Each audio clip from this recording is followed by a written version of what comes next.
Hello guys, मेरा नाम है सुंदरम और आज हम लोग जानेंगे हिंदू दत्तक ग्रहण एवं भरण पोषण अधिनियम 1956 के कुछ महत्वपूर्ण टिप्स को। इसमें कुछ मैं महत्वपूर्ण टिप्स को देने का प्रयास कर रहा हूं गाइस, जो कि एआईबी के एग्जामिनेशन में भी पूछे जा सकेंगे। तो पहला टिप्स है गाइस, भारत में दत्तक एवं भरण पोषण से संबंधित विधि परिवर्तनीय है। हिंदू दत्तक एवं भरण पोषण अधिनियम 1956 से।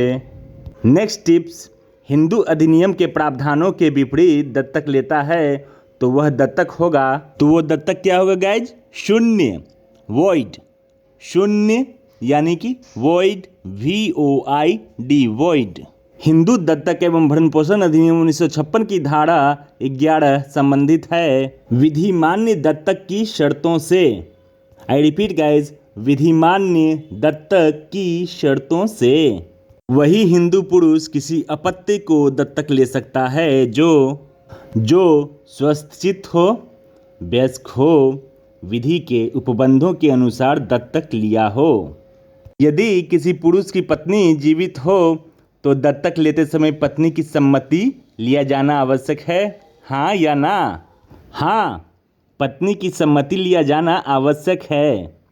किसी बालक को दत्तक कौन दे सकता है? माता या पिता या फिर संरक्षक? तो इसका जवाब है गाइज, तीनों, माता या पिता या फिर संरक्षक। क्या किसी अपत्य का संरक्षक उस अपत्य को स्वयं दत्तक ले सकता है, हाँ या ना? तो इसका जवाब है गाइज, न्यायालय की अनुमति से संरक्षक उस अपत्य को दत्तक ले सकता है। कोई हिंदू किसी पुत्री का दत्तक तभी ले सकता है जब दत्तक लेते समय कोई हिंदू पुत्री या पुत्र की पुत्री जीवित ना हो। आई रिपीट गाइज, हिंदू पुत्री या पुत्र की पुत्री जीवित ना हो। कितने वर्ष तक का अपत्य दत्तक लिया जा सकता है? 15 वर्ष से कम आयु के अपत्य को दत्तक लिया जा सकता है। आई रिपीट गाइज, 15 वर्ष से कम आयु के अपत्य को दत्तक लिया जा सकता है। कोई व्यक्ति किसी पुत्र का दत्तक तभी ले सकता है जब उसके पास हिंदू पुत्र या पौत्र या प्रपौत्र दत्तक के समय जीवित ना हो। मैं इसे फिर से रिपीट कर रहा हूँ गाइज, इसे ध्यान से सुनेंगे।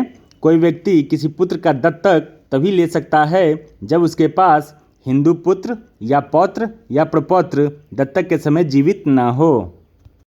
यदि दत्तक गाइज किसी पुरुष द्वारा नारी का लिया जाता है तो दत्तक ग्रहीता और दत्तक नारी की उम्र में कितने वर्ष का अंतराल होना चाहिए? मैं इसे फिर से दोहरा रहा हूँ गाइज, इसे ध्यान से सुनेंगे।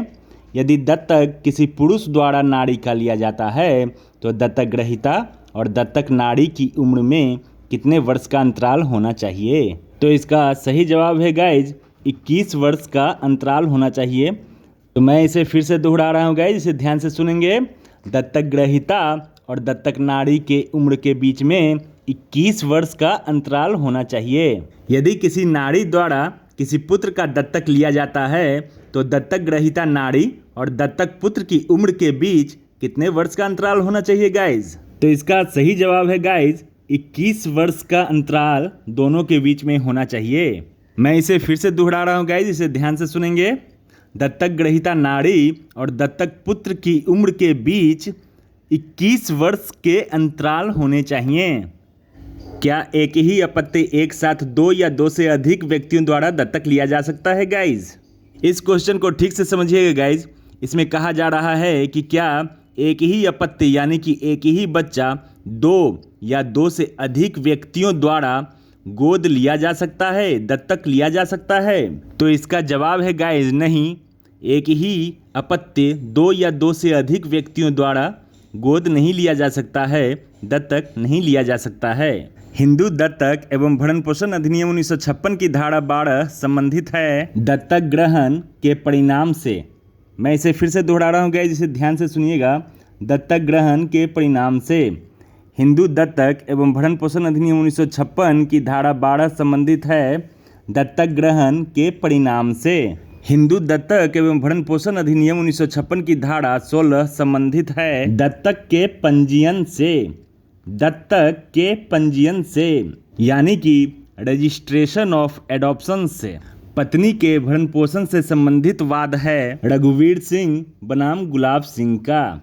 रघुवीर सिंह बनाम गुलाब सिंह का वाद पत्नी के भरण पोषण से संबंधित वाद है।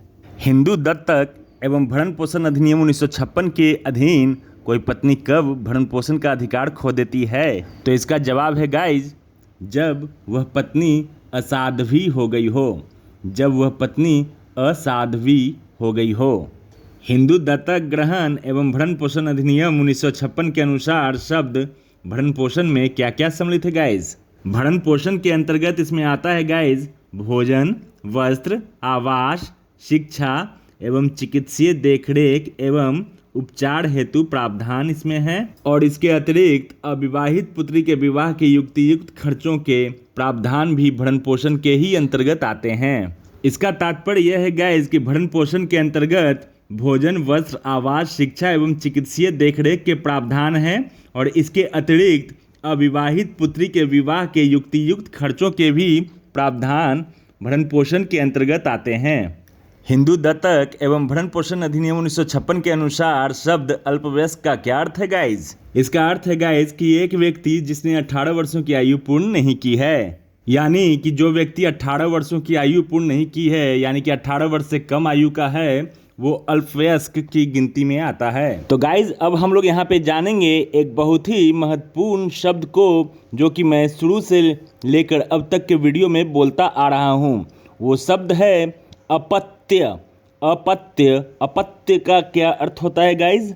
अपत्य का अर्थ होता है चाइल्ड। अपत्य का अर्थ है चाइल्ड। दत्तक का क्या अर्थ होता है गाइज? दत्तक का क्या अर्थ होता है? दत्तक का अर्थ होता है अडॉप्शन, यानी कि गोद लेना। भरण पोषण। भरण पोषण का क्या अर्थ होता है गाइज? मेंटेनेंस। मेंटेनेंस। प्रवर्तनीय। प्रवर्तनीय का क्या अर्थ हुआ गाइज? इन्फोर्समेंट। इन्फोर्समेंट। प्रवर्तनीय यानी कि विधि को लागू करना। प्रवर्तनीय विधि को लागू करना, इसे इंग्लिश में इन्फोर्समेंट कहते हैं गाइज। सम्मति। सम्मति का क्या अर्थ हुआ गाइज? कंसेंट। कंसेंट। असाध्वी। असाध्वी का क्या अर्थ हुआ गाइज? कुलटा। कुलक्षणी। दुराचारिणी स्त्री, जो भद्र ना हो, दुष्ट हो, जो चरित्रवान ना हो। Then thanks for watching my video friends. Please like, share and subscribe and hit the bell icon to get the notification of my new videos. Thanks a lot.